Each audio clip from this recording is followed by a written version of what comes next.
Hey guys, it's me, Matt, and I'm here to bring you another InuChat episode 2. But first things first, I want to go over two things. One, I'm now on YouTube because of Tumblr's 5-minute video upload limit, and I just didn't want to put 5 minutes of video, especially in the future when I have like really long character discussions. Like, I just don't want to have to worry about trimming it down to 5 minutes.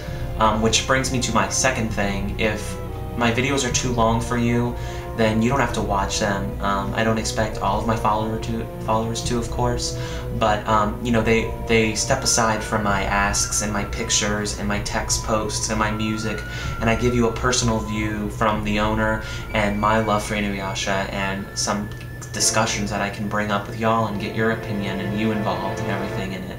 And it's just something different that I like.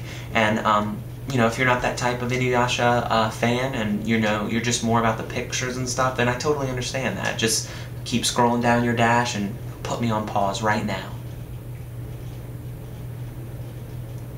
Okay, so you're still here, so that means you're obviously interested. Okay, so as you saw in the title, today's episode topic is going to be character pairings. It was kind of sort of suggested by Electric Bombshell for the O, make it a 0, Electric Bombshell. She sent me a question and she says that you should make a page with your opinions on the character pairing since so many people ask you about them. And while I still may do that for future references, I decided that I'm going to make this the second episode into character pairings and my love for them and who I ship and why I ship them. So let's get started. Okay, so let's start. I'm going to start off with the pairings that I have always kind of just paired inside my head since I've watched the show a very long time ago. And then I'll do some new ones that I've recently got involved in and liked and such. So my first one is InuCog, which is InuYasha Kagome, and it's probably the most typical, most average, most often pairing that you'll come across, but I don't ship InuYasha or Kagome with Koga or InuYasha with Kikyo because, you know, I just feel that they're right for each other, and I've said so many times in my blog why and how they balance each other out, and how I feel that as a couple they're not just romantically involved, but they're each other's best friend, and I've always loved that about them. How they're able to depend on one another, make each other laugh, make each other cry, make each other upset, and then love each other again. And I just love watching them two as a couple go at it. So, not sexually, but you know what I mean. The next one, which is another typical canon pairing, is Mursan, which is Moroku Sango. And, you know, that's the typical pairing for each one of them. And I gotta say, I love them too. They don't get enough credit in the series as they should, as a lot of people on Tumblr, my followers, have said, because of the InuYasha Kikyo Kagome situation. They sometimes get left in the dust, and, you know, it's understandable, but at the same time, I just wish there would have been more. And, but the fillers provided for that.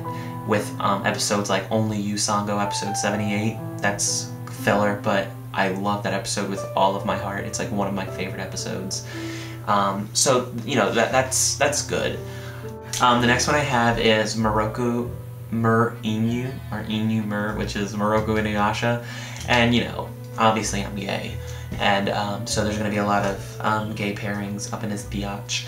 But, you know, ever since I was little, I just love them, and I've said on my blog before, I would go on fanfic.net when I was little, and, you know, I would just search, like, rated R, InuYasha and Moroku fanfics, and I would just read them. Not rated R, rated M. And, I would just, like, scroll through them, and I'd read them, and I'd be like, ah! And, so I've always been a fan of them because of their friendship and the way that their characters develop. Because, you know, at first they didn't like each other. And they really didn't want to travel with one another. They wanted the shards for themselves. They wanted Naraku for themselves. But it was because of Kagome that they ultimately stuck together.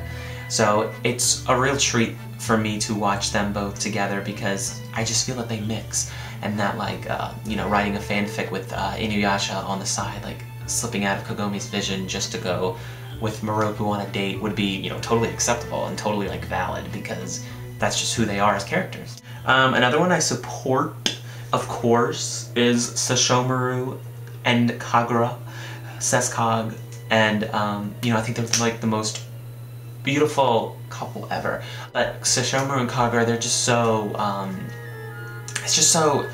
it's so passive, but it's so real at the same time, you know, because of these people, you know, Kagura being so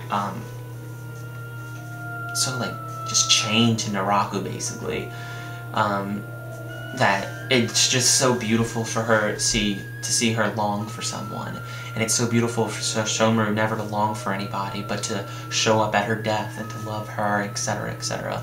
Next I have InuYasha Koga, Inu-Koga, or Koga Inu, or InuYasha Koga, whatever. So InuYasha and Koga.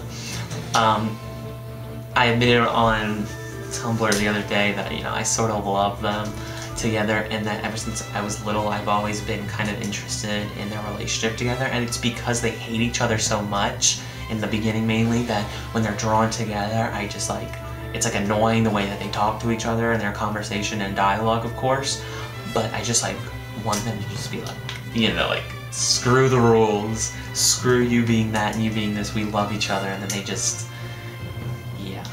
I'm looking at my VizBig volume right now, which has both of them on them, and I think it's like beautiful.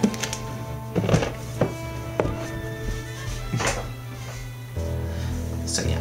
Last thing, my last topic is two shippings that